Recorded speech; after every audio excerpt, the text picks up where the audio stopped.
The last of the mourners had left 3 days ago, and now Margaret Thornton stood alone in a cabin that no longer felt like home. The November wind rattled through the thin walls, finding every crack and crevice, just as grief had found every corner of her heart. At 26, she was already a widow, and the world had grown cold in more ways than one.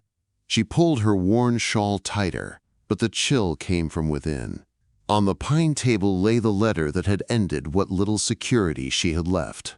A letter from her late husband's brother. "The cabin belongs to the Thornton family," it read. "You have no claim here. Find somewhere else to go."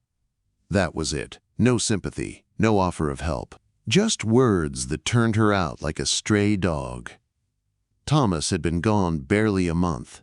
The mine collapsed that morning.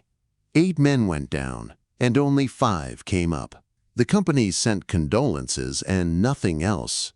His family, who'd never approved of her, a woman with no dowry, no name, wasted no time in erasing her existence from their lives. Margaret packed what she could.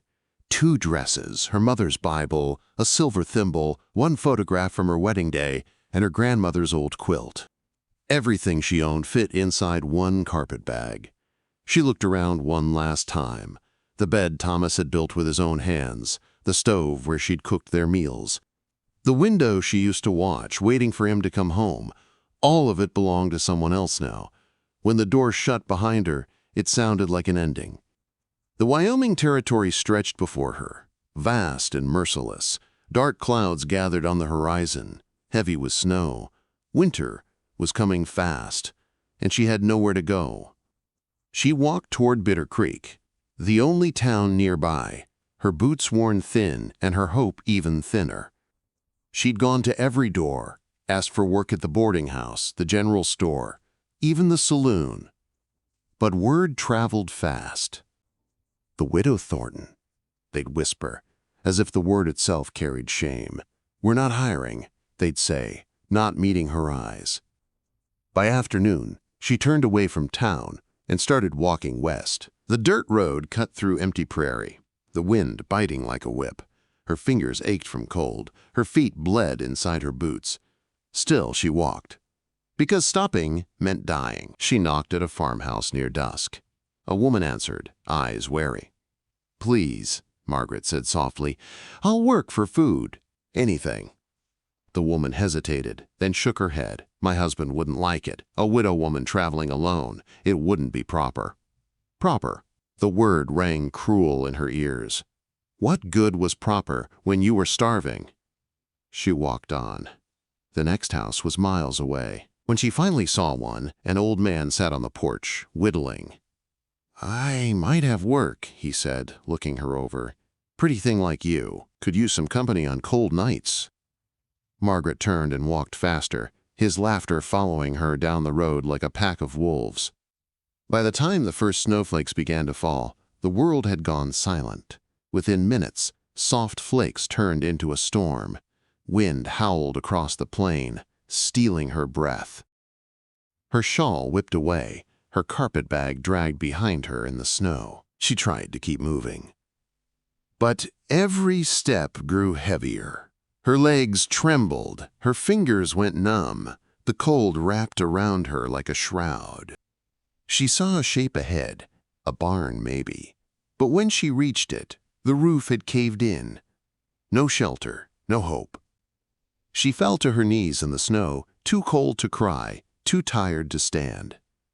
"I'm sorry, Thomas," she whispered. "I tried." The world narrowed to a circle of white. Her body stopped shivering. She knew that was bad, that it meant her fight was ending. The snow pressed close, soft and quiet. She thought she heard horses. A voice calling through the storm. But maybe it was only the wind. Then, warmth. Strong arms lifting her. A voice, deep and steady. "Hold on," it said. Just hold on. When she woke again, it was to the crackle of a fire, the smell of wood smoke, the weight of heavy blankets. For one fragile moment, she thought she might be dreaming. She opened her eyes. A cabin, not hers. The walls were thick logs, the floor swept clean. A fire roared in a stone hearth, and near the stove stood a man. He was tall, broad-shouldered, with dark hair touched by silver at the temples. His flannel sleeves were rolled up, his hands steady as he stirred something in a pot. When he turned, she saw a face roughened by weather and work, but his gray eyes were calm. "You're awake," he said quietly. "Wasn't sure you would be." "Where?" Her voice was a rasp. "My ranch," he said. "Found you about 2 miles south, half buried in snow. Name's Daniel Morrison. Circle M Ranch." Her gaze darted around the room, her carpet bag by the door, her boots drying near the fire. Relief and fear tangled inside her. "You've been out almost a full day," he said. "Storm's still blowing. Nobody's going anywhere." He poured her water, handed it to her carefully. "Drink slow." "Why?" she managed. "Why did you help me?" Morrison shrugged slightly, eyes still on the fire. "Saw tracks disappearing under fresh snow. Figured whoever made them needed saving." He looked at her then, a flicker of something soft behind those steel-gray eyes. "Would have done the same for anyone." Quote, Margaret sipped the water, feeling warmth creep back into her limbs. "I should go," she said after a while. "I don't want to impose." "Go where?" he asked. The question hung heavy. When she didn't answer, he added, "Storm won't break for days. You're welcome to stay until it does." She wanted to protest, but her body trembled with exhaustion. "I can work," she whispered. "Cook, clean, mend. I'll earn my keep." "You're not a servant," he said simply. "You're a guest." The words, kind and steady, undid something inside her. For the first time since Thomas died, someone saw her as a person, not a problem. That night, he spread blankets by the fire and told her to take the bed. He spoke little, kept his distance, respectful and quiet. "Rest," he said. "Everything else can wait till morning." Margaret lay under the quilt, listening to the storm outside. For the first time in weeks, she didn't fall asleep crying. She dreamed of firelight, strong hands, and a voice that said softly, "You're safe now." Quote, The storm broke on the third morning, leaving behind a world buried in white. Margaret stood by the frost-etched window, watching the sunlight shimmer across the frozen valley. Everything outside looked peaceful, but inside her chest, a storm still raged. Fear, gratitude, confusion. Behind her, Daniel Morrison worked at the table, mending a leather harness. His movements were quiet, sure, practiced. He'd been kind but distant these past 2 days, speaking only when necessary, giving her space to recover. She'd come to know the rhythm of his silence, calm, steady, unthreatening. "I should be going," she said softly, though she'd said it before. Morrison didn't look up. "Where will you go?" Quote. The words hit harder than she expected. Where would she go? The townsfolk had turned her away. Thomas's family had cast her out, and the road beyond this valley was nothing but miles of frozen emptiness. "I'll find somewhere," she said, though her voice lacked conviction. "In Bitter Creek?" he asked, still working. "The same town that shut its doors on you?" Heat rose to her cheeks. "That's not your concern." He looked up then, those gray eyes meeting hers. "Maybe not, but sending you back into that cold with no place to go, that'd weigh on me." "I'm not your responsibility," she said quickly. He nodded once. "No, you're not. But you're here, and you need help. I've got room to give it." The simple kindness in his tone stole her breath. "Stay until spring," he said quietly. "When the road's clear, you'll have better chances of finding work." She hesitated. A woman living alone with an unmarried man. It would ruin what little reputation she had left. "People will talk," she murmured. Morrison's mouth twitched. Not quite a smile, but close. "People always talk. Doesn't mean we have to listen." He set the harness aside and added, "There's a foreman's cabin 100 yards from here. Needs some cleaning, but it's sound. You can stay there if you're concerned about propriety."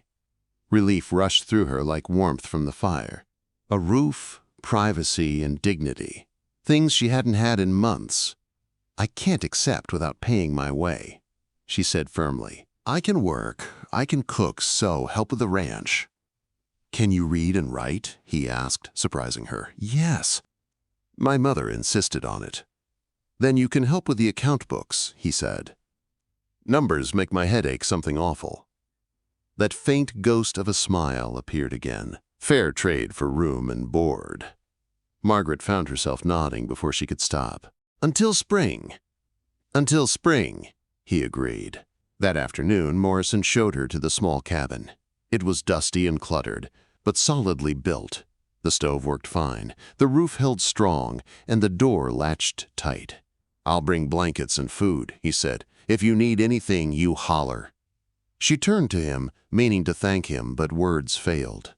He seemed uneasy under her gaze, shifting his weight like a man unused to gratitude.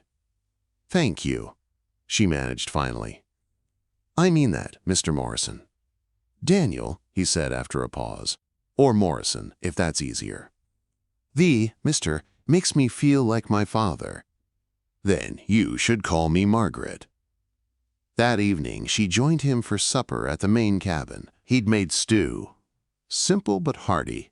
They ate mostly in silence, but it was a comfortable kind. "How long have you lived here alone?" she asked at last. 3 years, he said, his voice low. "Used to have bigger plans." "Things change." She recognized the careful way he spoke, like someone who carried pain too deep for words. She didn't press. She knew that kind of silence. After dinner, she returned to her cabin with blankets, candles, and even a small stack of books he'd lent her. The simple act moved her more than she expected.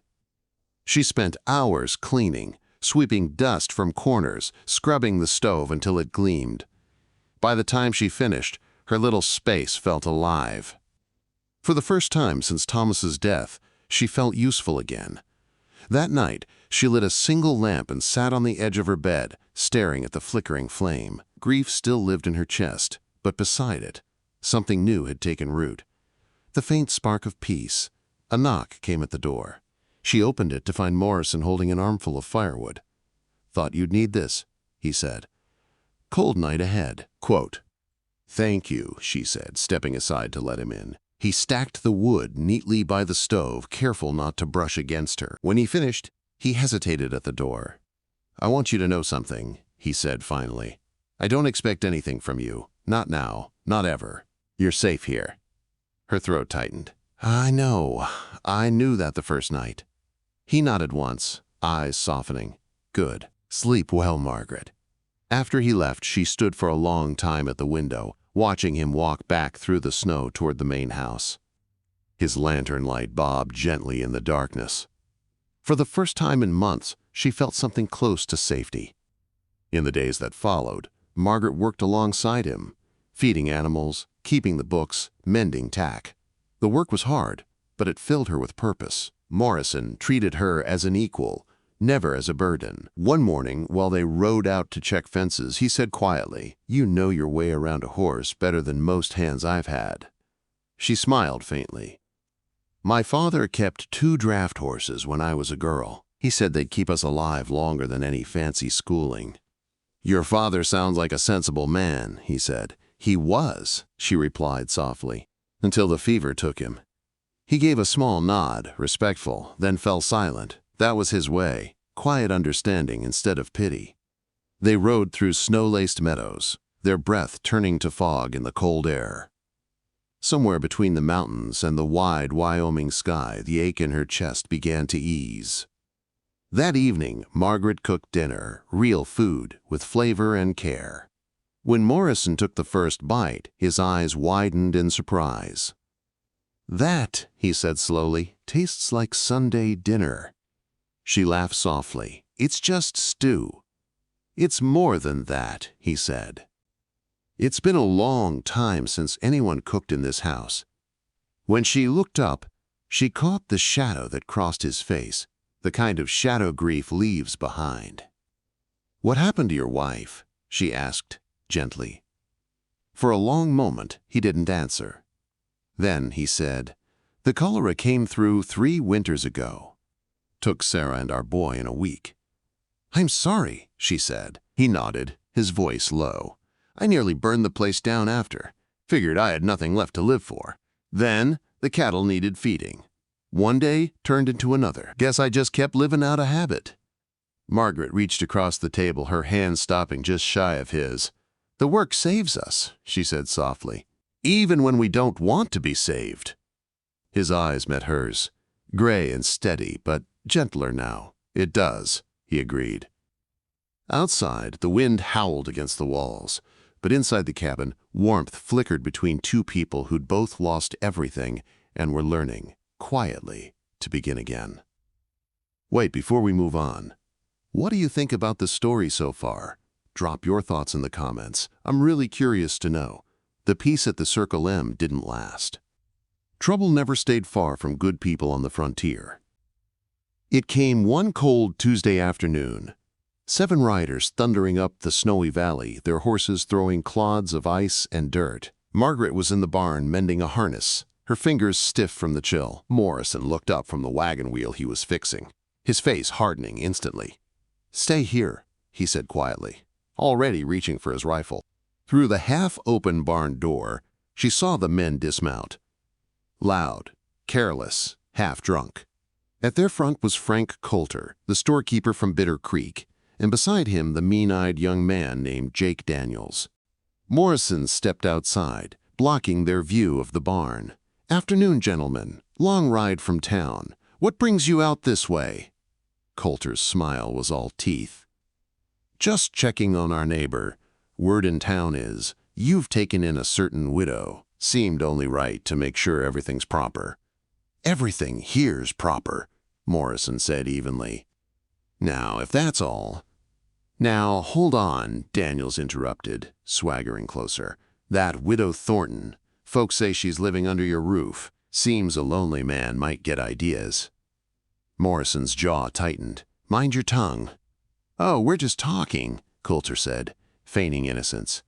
"Wouldn't want folks thinking you're taking advantage of a grieving woman. Or maybe she's the one taking advantage of you." The men laughed. Margaret's stomach turned, her hands clenched around the leather strap she was holding. She couldn't stay hidden while they tore down her name like this.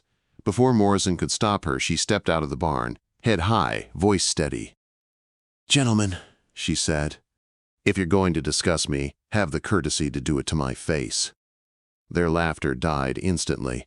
Coulter tipped his hat with mock politeness. "Mrs. Thornton, we were only expressing concern." "Concern?" she repeated, her voice sharp as glass.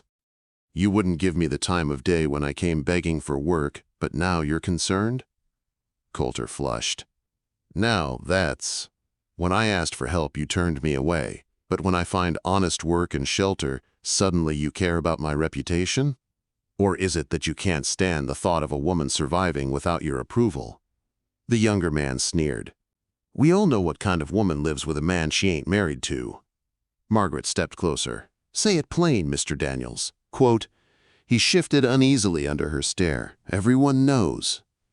"Then everyone knows wrong," she said coldly. "I live in the foreman's cabin. I work for my keep. Nothing more." One of the men muttered something filthy under his breath. Before he could finish, Morrison moved. Fast as lightning, he grabbed the man by the collar, lifting him off his feet. "You'll stop talking now," he said in a voice that froze the air. The man stumbled back as Morrison released him.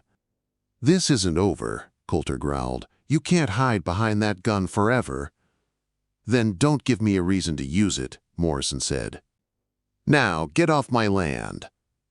For a moment, it looked like they might draw on him, 7 against 1. Then something in Morrison's eyes made them think better of it. Coulter turned his horse with a curse.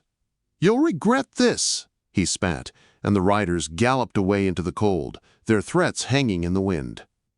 When the noise faded, Margaret realized she was shaking. "I'm sorry," she whispered. "I shouldn't have come out." Quote, Morrison looked at her, bruised pride and quiet admiration mixing in his eyes. "You shouldn't have had to," he said. "They were wrong to speak that way. They'll spread worse in town. Let them talk." Her voice broke. "Easy for you. You're a man. People will listen to you. They'll only whisper about me." He took a slow breath, then said, "Then let them whisper." Truth has a way of outlasting lies. That night she couldn't sleep. Every time the wind shifted, she imagined hoofbeats returning. But when she looked toward the main house, she saw the warm glow of a lantern in the window. Morrison was awake too, keeping watch. A few weeks later, the worst blizzard of the season hit. It came out of nowhere, a wall of white, swallowing the ranch. Morrison and Margaret had been mending a fence when the wind rose, howling like a beast. "Get to the house!" he shouted, grabbing her hand. They stumbled through the storm, half blind, snow cutting their faces. When the main cabin finally loomed out of the white, they stumbled inside, gasping for breath. "You can't make it to your cabin," he said, slamming the door shut against the wind. "You'll stay here till it passes." But no argument. She knew he was right. People had died within steps of their homes in storms like this. They worked quickly, securing the house, piling wood by the fire. By nightfall, the windows were plastered white, the world outside gone. They ate in the firelight, speaking little. The wind roared like an angry ocean. "It's not the first storm I've seen," Morrison said quietly. "House'll hold." "I'm not worried about the house," she said. "If anyone found out—" He looked at her sharply. "They won't. And if they do, what would they have me do? Throw you out to freeze?" She met his eyes and smiled faintly. "When you put it that way, no." Hours passed. The fire burned low. Sleep refused to come. Finally, she heard Morrison rise and add more wood. "You can't sleep either," she said softly. "The storm's too loud," he replied. "Come sit by the fire." She joined him, wrapped in a blanket. The flames cast warm light on his face. The strong lines softened, the silver in his hair glinting like frost. "Sarah, my wife, used to love storms," he said quietly.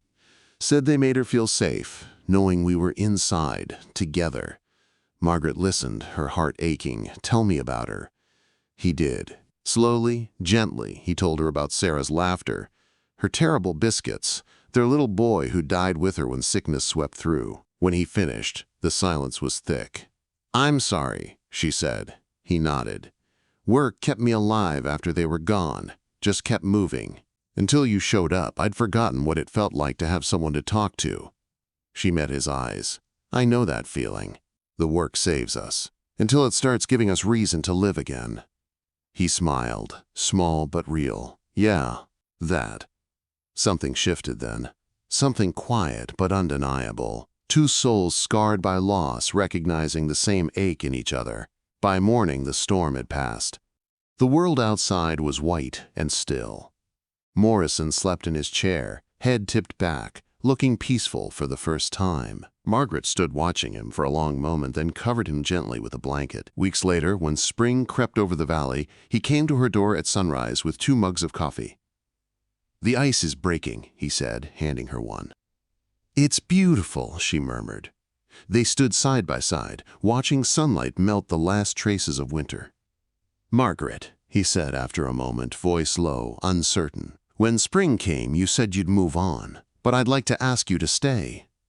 She turned, surprised. "Stay?" He nodded. "Not as my guest, as my partner, as my wife." Her heart pounded. "People will talk." "They already do," he said, smiling faintly. Might as well give them something true to talk about. Tears filled her eyes. "Daniel, He took her hands gently. "I can't promise an easy life, but I can promise you a good one. Warmth, work, peace, and someone who will never turn you away." Her voice broke. "Yes." His smile reached his eyes this time. Then it settled. Quote, 2 weeks later, they stood in the tiny church of Bitter Creek saying vows beneath the same sun that once shone on her grief. When she walked back down that aisle as Margaret Morrison, she felt the weight of winter finally lift. Outside, the valley waited, alive, green, and filled with promise. They rode home together, hand in hand, and when he looked at her with quiet devotion and whispered, "Stay with me," she smiled through her tears. "I already have." The wind carried the scent of spring across the Wyoming hills, and the Circle M Ranch, once a place of loneliness, now echoed with laughter, life, and love reborn.